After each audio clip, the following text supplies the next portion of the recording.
अस्सलाम वालेकुम नाजरीन, मैं हूं अली अहमद। आप देख रहे हैं सुनो पंजाब। नाजरीन, जैसा कि आपको पता है कि आज 6 सितंबर यौम दिफा पाकिस्तान है, तो जब भी म्यूज़िक के बारे में बात आती है तो एक लेजेंड का नाम, मेहदी हसन का नाम हमेशा सामने आता है। आज मेरे साथ एक गेस्ट मौजूद हैं, उन्हीं के शागिर्द हैं सर। अस्सलाम वालेकुम। वालेकुम। Doctor Khalid Saeed by profession तो डॉक्टर हैं, लेकिन इनका शौक़ है म्यूज़िक का। मेहदी हसन के बड़े अच्छे स्टूडेंट थे, उनसे सीखा है उन्होंने। मेहदी हसन ने इनको सिखाया है बड़ा अच्छा, और कई जगह पे, बहुत जगह पे ये मेहदी हसन साहब का कलाम जो है वो पढ़ते भी हैं, सुनाते भी हैं। तो इनसे इसी हवाले से आज बात करेंगे। सर, आपसे रिक्वेस्ट पहले ये है कि प्लीज़ काइंडली मेहदी हसन साहब का कुछ कलाम हमें सुनाएं, हमारे व्यूअर्स को सुनाएं। जी, 6 सितंबर जी जी जी 6 सितंबर के हवाले से ये है कि उस वक़्त ये मिली नगमे रेडियो पाकिस्तान से लिखे गए, फ़ौरन ही इनकी धुनें बनी और जी रिकॉर्डिंग होगी जी। उसमें एक मिली नगमा जो मेहदी साहब ने गाया बहुत पॉपुलर हुआ, तो आज तक भी लोग सुनते हैं। अच्छा। मैं वो थोड़ा सा जी जी।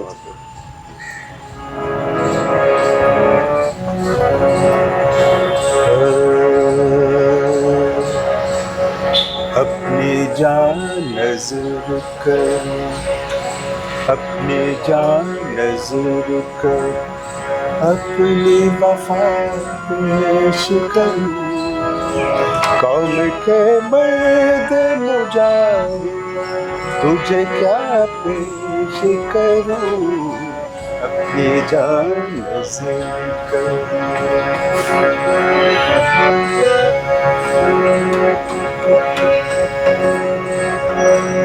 तूने दुश्मन को जला डाला है, शोला बन के उभरा हर गाम पे तू फतह का नारा बन के।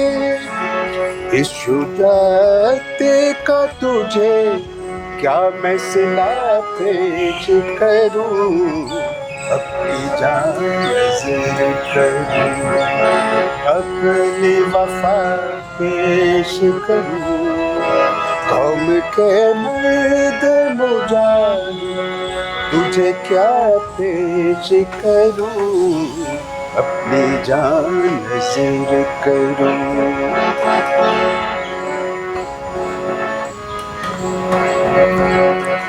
उम्र भर तुझ पे खुदा अपनी इनायत रखे, उम्र भर तुझ पे खुदा अपनी इनायत रखे।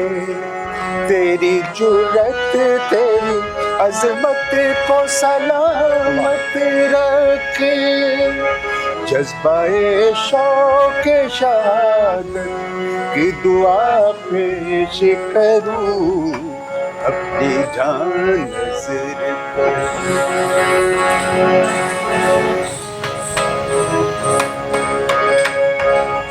दिल में पैदा किया एक जज्बाए ताज़ा तूने, मेरे गीतों को नया हौसला बख्शा तूने। क्यों ना तुझको इन गीतों की नवा पेश करूं, अपनी जान नज़र कर, अपनी वफा पेश करूं, कौम के मर्द मुजाहिद तुझे क्या पेश करूं, अपनी जान नज़र कर, अपनी जान। बहुत बहुत प्यारा कलाम आपने गाया भी उस तरीके से कि मज़ा आ गया। शुक्रिया। डॉक्टर साहब, मुझे बताएं कि मेहदी हसन का और आपका इंटरेक्शन किस तरह हुआ, आप मिले किस तरह, और फिर जब आप मिले तो उन्होंने आपको अपनी शागिर्दगी में कैसे लिया? हाँ, ये बचपन की बात, 10-12 साल को फर्स्ट इंटरेक्शन ये है कि मैंने रेडियो से कांसब की आवाज़ सुनी। उस वक्त तो टीवी भी नहीं था। बिल्कुल है सर। तो वो आवाज़ ऐसी कानों को ऐसी लगी कि वो मेरे दिल और दिमाग पे छा गई। वो फिर मैं पढ़ता रहा, मेडिकल कॉलेज में आ गया, लेकिन वो उस शहर से मैं निकल नहीं सका, वो जो आवाज़ मैंने बचपन में, तो फिर अल्लाह ने ऐसा वाक़े दिए कि मैं खान साहब से मुलाकातें हो गई कहीं पूछनों में इधर उधर। जी। तो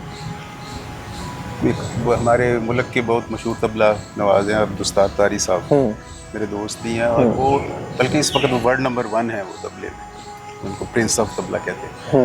उन्होंने खान साहब को कहा कि आप इनको अपना शागिर्द कर ले, इनके गाने में से आपको खुशबू आएगी आप। वो फिर उन्होंने इस तरह शागिर्दी हो गई, इस तरह अल्लाह ताला ने मेरी तो अच्छी ख्वाहिश पूरी कर दी। सही। मैं उन जैसा गा तो नहीं सकता, लेकिन हम कोशिश करते हैं। अच्छा, आपका शुरू से इंटरेस्ट था म्यूज़िक में, या आप सिर्फ जब मेहदी हसन को सुना तब डेवलप हुआ? म्यूज़िक, हाँ, इस फील्ड में क्योंकि मेरा हमारे कोई नहीं है पीछे, बहन भाइयों में भी पीछे, खानदान में कोई, सिर्फ मेहदी हसन साहब की वजह से चौंक अच्छा, अगर मैं उनको ना सुनता तो हो सकता मैं ना गाता। मेहदी हसन साहब को तो खैर मैं इतना नहीं, क्योंकि मैं पैदा ही बहुत नहीं पैदा हुआ था जब से वो माशाल्लाह गा रहे थे, लेकिन मैं पीटीवी जब आया था तो उस पर भी मैं थोड़ा बहुत सुनने लग गया था, मतलब उनकी गज़लें लगती जी लेट 20s में ना, मतलब 2010s में इस तरह। तो डॉक्टर साहब मुझे बताएं कि आपकी जो फील्ड है, प्रोफेशन है आपका, जो एनेस्थेटिक के आप हैं मास्टर हैं, तो सर आपकी जो गैदरिंग है उसमें आप लोग, आपका जो टैलेंट है, वैसे अक्सर हम देखते हैं कि अगर यूनिवर्सिटी का या कोई भी कॉलेज के गैदरिंग हो ना, तो जिसको गिटार आता है या गाना आता है, बस वो एक बैठ जाता है और साथ में इस तरह एक महफिल बना के ना वो शुरू हो जाते हैं, और बड़ी उन्होंने ना अपनी महफिल जमाई होती है। आप भी क्या अपने हॉस्पिटल्स वगैरह में ऐसी महफिल जमाते हैं? बिल्कुल इस तरह होता था कि ऑपरेशन, मेरा जो काम ऑपरेशन थिएटर में होता है हमारा एनेस्थीसिया वालों, तो वो फिर जब मैं गुनगुनाता था तो सर्जन कहता था थोड़ी ज़रा डॉक्टर साहब प्लीज़ आवाज़ ऊँची। तो यहाँ से शुरू हुआ मामला। वाह। तो फिर वो मैं गर्ल्स ऑपरेशन थिएटर में गाते गाते फिर मैं फ्लो में आ गया, तो सुनना शुरू कर, तो आज से फिर आहिस्ता आहिस्ता फिर टीवी पे भी काम किया। अभी रात परसों खान साहब की याद में था ट्रिब्यूट टू मेहदी, उसमें गाया। तो इस तरह शौक पूरा हो रहा है। सही। उन जैसा बरल कर नहीं सकते हम, लेकिन उनको फॉलो कर रहे हैं जैसा भी। अच्छा डॉक्टर साहब, नस्ल चलती है, तो क्या आपका ये शौक़ है, या आप ये देखते हैं कि आप अपना ये जो टैलेंट है आप अपनी अगली नस्ल तक भी लेके जाएंगे? नहीं, कई बच्चे सीखना चाहते हैं, वो कहते हैं जी कि हमें बताएंगे, लेकिन मैं कहता हूँ यार मैं उस्ताद नहीं हूँ, मैंने खुद बाकायदा इसको नहीं सीखा। मैं तो मेहदी हसन साहब के इश्क में बस गा गया। तो जिन्होंने सीखना है, करना है, वो बड़े असातिज़ा हमारे पास हैं, उनको मैं रेफ़र कर देता हूँ आगे। अच्छा फलां बंदे के पास जाएँ, उनसे सीखें। अच्छा डॉक्टर साहब मुझे बताएं कि मेहदी हसन किस तरह के टीचर थे? क्या वो स्ट्रिक्ट थे या प्यार मोहब्बत करते? मेरे साथ तो बहुत प्यार मोहब्बत है, बाकी लोग कुछ बताते हैं कि बड़े सख्त थे। अच्छा। लेकिन मुझे शायद ये उन्होंने रियायत दी कि ये डॉक्टर है और इसके पास इतना टाइम नहीं है, तो मुझे उन्होंने कहा कि अच्छा तब आप इस फील्ड में थे, डॉक्टर वाली फील्ड में? तो मैं बहुत पहले, मैं तो वो तो 82 में जब मैंने ग्रेजुएशन कर ली। अच्छा। उसके बाद ये तो मेरी शागिर्दी जो हुई है वो 97 में हुई। अच्छा। बाकायदा शागिर्दी की रस्म होती है। जी जी। वो उस वक्त हुई थी, लेकिन वैसे मैं उनसे मिलता था उससे। सही। अच्छा डॉक्टर साहब मुझे बताएं कि जब आप किसी के साथ इंटरेक्शन कर रहे होते हैं, और काफ़ी देर तक अगर आप इंटरेक्शन कर रहे होते हैं, मगर जिस तरह एक स्टूडेंट जो है वो अपने टीचर को पहचान जाता है, साल में वो पहचान जाता है कि टीचर किस तरह का है, उसकी नेचर किस तरह की है, तो क्या आप जो हैं मेहदी हसन के साथ इतना बॉन्ड हुआ था कि उन्होंने आपको बताया हो कि उन्होंने किस तरीके से गाना शुरू किया अपना? वो तो खानदानी, उनके खानदान में चला आ रहा था। वो बताते थे कि 16वीं पुश्त से हम चले आ रहे हैं, लेकिन मेहदी हसन तो एक ही पैदा हुआ ना। बिल्कुल ऐसा, मेहदी हसन तो एक ही पैदा हुआ।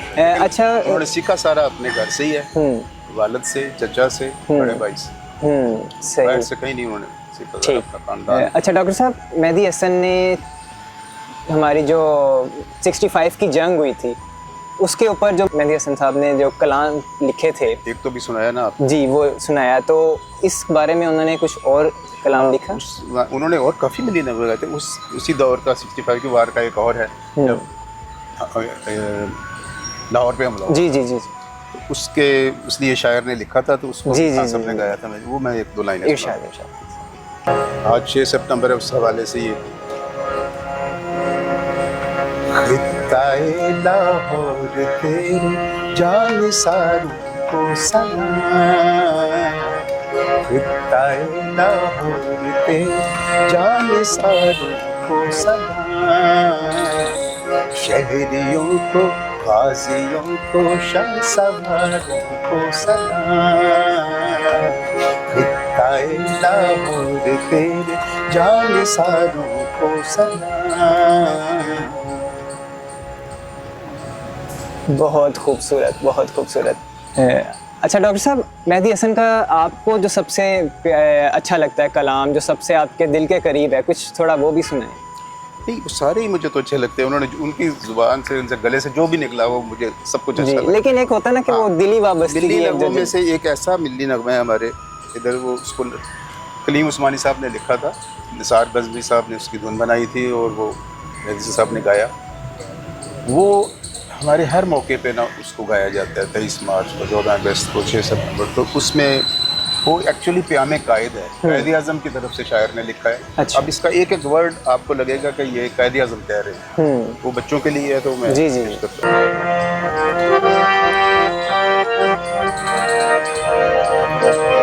ये वतन तुम्हारा है,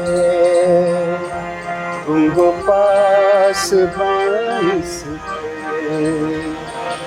ये चमन तुम्हारा है, तुम हो लगे मखाइस के।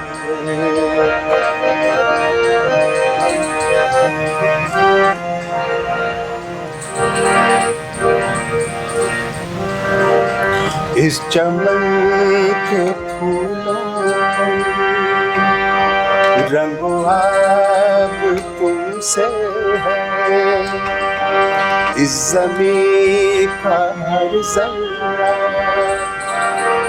आफ़ताब तुमसे है, ये फ़ज़ा तुम्हारी है, बहरोबर तुम्हारे हैं, कहकशा के जाले रह गुजर तुम्हारे हैं,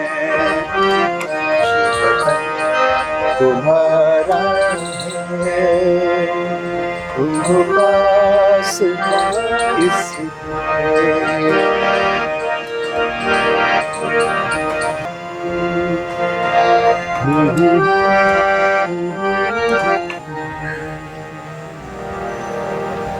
सुभान अल्लाह, माशाअल्लाह। नाज़रीन, डॉक्टर खालिद सईद साहब हमारे साथ मौजूद थे। बहुत शुक्रिया आपके टाइम का डॉक्टर साहब। मैं अली अहमद आपसे रुखसत चाहता हूँ। एक नए पॉडकास्ट में एक नए गेस्ट के साथ मिलते हैं। तब तक के लिए ये वतन तुम्हारा है, तुम हो पासबां इसके। अल्लाह हाफ़िज़।